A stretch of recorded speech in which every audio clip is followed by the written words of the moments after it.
ಎಲ್ಲರಿಗೂ ನಮಸ್ಕಾರ.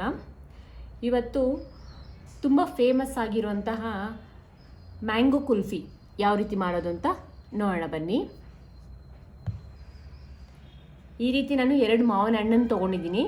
ನಿಮಗೆ ಎಷ್ಟು ಬೇಕಾದ್ರೂ ತೊಗೊಬೋದು. ಈಗ ಇದನ್ನ ಕಟ್ ಮಾಡ್ಕೊಳ್ಳೋಣ.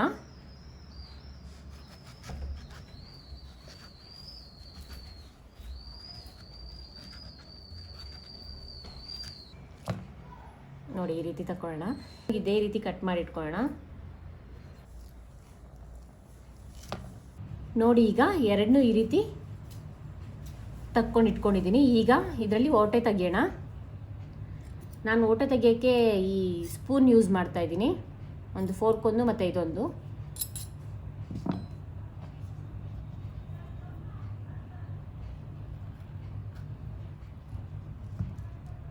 ಈ ರೀತಿ ಹಿಂಗೆ ಚುಚ್ಕೊತಾ ಬರೋಣ. ಎಲ್ಲಿ ಓಟ ಇದೆ ಅಂತ ಗೊತ್ತಾಗುತ್ತೆ ನಮಗೆ.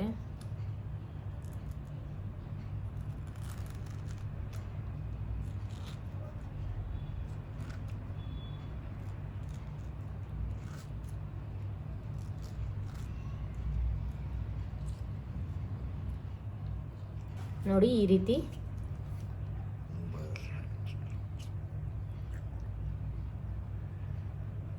ತೆಗೆದಿಟ್ಕೊಳ್ಳಿ.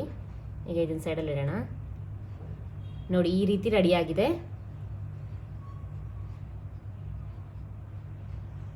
ನೋಡಿ, ಇದನ್ನು ಈ ರೀತಿ ತೆಗೆದಿಟ್ಕೊಳ್ಳಿ.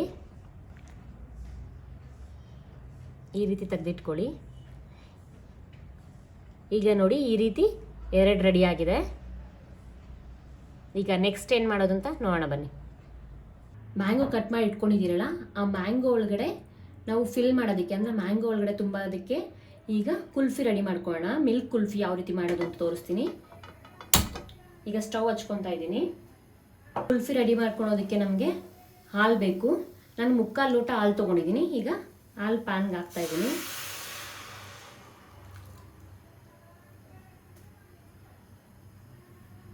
ನೋಡಿ, ಹಾಲು ಕುದೀತಾ ಇದೆ.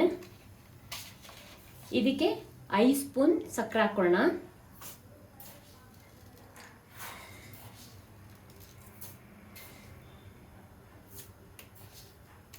ನೋಡಿ, 5 ಸ್ಪೂನ್ ಸಕ್ಕರೆ ಹಾಕ್ಕೊಂಡಿದ್ದೀನಿ ನಾನು.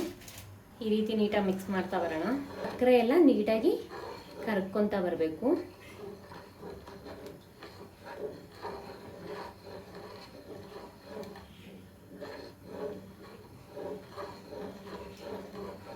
ಈಗ ನೋಡಿ, ಸಕ್ಕರೆ ಎಲ್ಲ ಕರಗಿ ಚೆನ್ನಾಗಿ ಕುದೀತಾ ಇದೆ. ಈಗ ನೋಡಿ, ಇದು ಮಿಲ್ಕ್ ಪೌಡ್ರು. ನಾನು 4 ಸ್ಪೂನ್ ಮಿಲ್ಕ್ ಪೌಡ್ರ್ ಹಾಕ್ಕೊಂಡು ನೀರು ಹಾಕ್ಕೊಂಡು ನೀಟಾಗಿ ಮಿಕ್ಸ್ ಮಾಡ್ಕೊಂಡು ಇಟ್ಕೊಂಡಿದ್ದೀನಿ.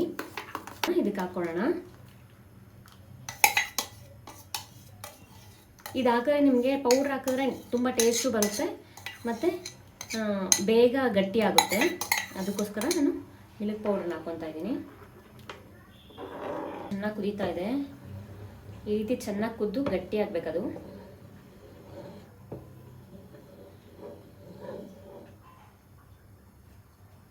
ಈಗ ಇದಕ್ಕೆ ನಾವು ಗೋಡಂಬಿನ ಹಾಕ್ತಾ ಇದ್ದೀನಿ. ನಿಮ್ಗೆ ಎಷ್ಟು ಬೇಕಾದರೂ ಹಾಕ್ಕೊಬೋದು. ಗೋಡಂಬಿ ಹಾಕ್ತೀನಿ ಮತ್ತು ಬಾದಾಮಿ ಹಾಕ್ತಾ ಇದ್ದೀನಿ ಮತ್ತು ಪಿಸ್ತಾ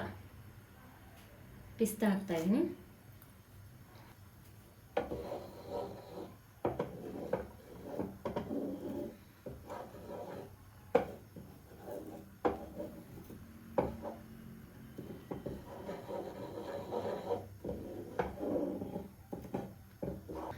ಒಂದು ಸ್ವಲ್ಪ ಹೊತ್ತು ಆರಕ್ಕೆ ಬಿಡಬೇಕು. ಈಗ ನೋಡಿ, ಕುಲ್ಫಿ ರೆಡಿಯಾಗಿದೆ. ನೋಡಿ, ಈ ರೀತಿ ರೆಡಿಯಾಗಿದೆ. ಈಗ ಇದನ್ನು ಲೋಟಕ್ಕೆ ಹಾಕೊಳ್ಳೋಣ.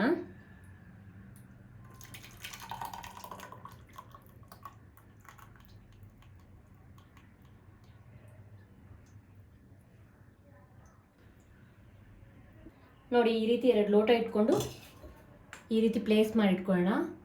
ಈಗ ನಾವು ಮಾಡಿ ಇಟ್ಕೊಂಡಿದ್ದೀವಲ್ವಾ ಕುಲ್ಫಿ, ಮಿಲ್ಕ್ ಕುಲ್ಫಿ, ಇದನ್ನು ಇದಕ್ಕೆ ಹಾಕ್ಕೊಳ್ಳೋಣ.